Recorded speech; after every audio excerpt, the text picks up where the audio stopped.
Okay, first things first, tons of snow today. Tons of it came pouring down last night.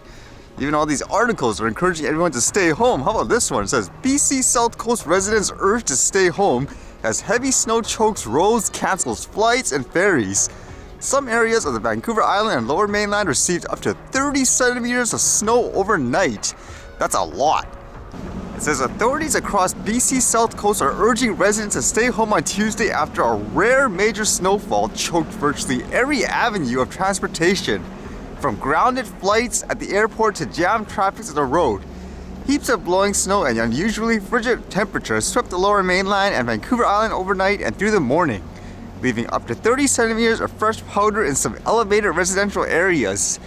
And yeah, you can see, for example, with the airport delays, all these YVR posts, for example, saying the winter storm and severe snowfall has had an unprecedented impact on flights and operations at the YVR, with mass cancellations. Makes me wonder how that looks in general, just in terms of the transit area over there, plus all the travelers that are stuck. Yeah, but this is a ton of snow. It's kind of funny because I've always read people said the Vancouver area never snows. I think every year that I've been even like recording and so forth, you've seen there's snow all the time. I don't know what people are talking about.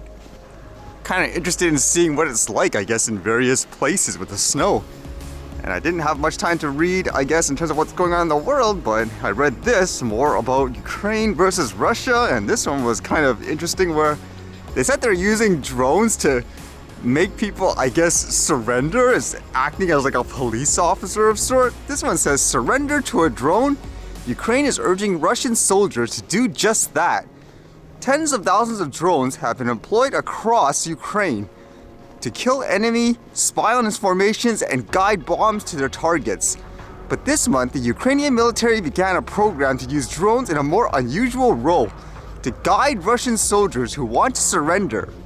The program had its genesis in late November when the Ukrainian military released footage of a Russian soldier throwing his weapon to the ground, raising his hands, and nervously following a path set out by a drone overhead, leading him to soldiers from the Ukrainian Army's 54th Mechanized Brigade.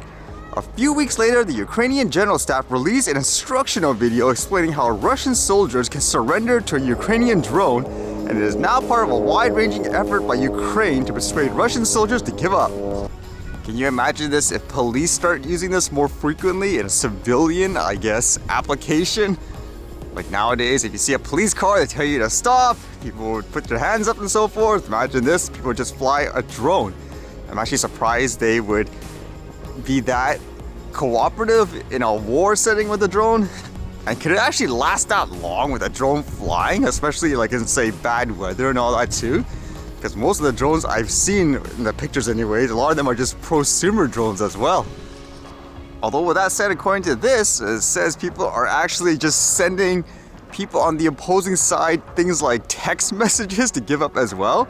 It says more recently, the Russians announced that its drone operators were sending SMS messages to Ukrainian mobile phone subscribers telling them to lay down their arms. There's no evidence of Russia's text-to-surrender drones have had any impact. The Ukrainian campaign has featured both high-tech and low-tech means of communicating. Artillery units routinely use Vampire multiple-launch rocket systems to fire projectiles filled with 1,500 leaflets, each across Russian positions. I guess in a lot of cases, people are demoralized, so in that sense, depending on what side they're on, they could say, okay, I just give up.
Alright, see you guys later.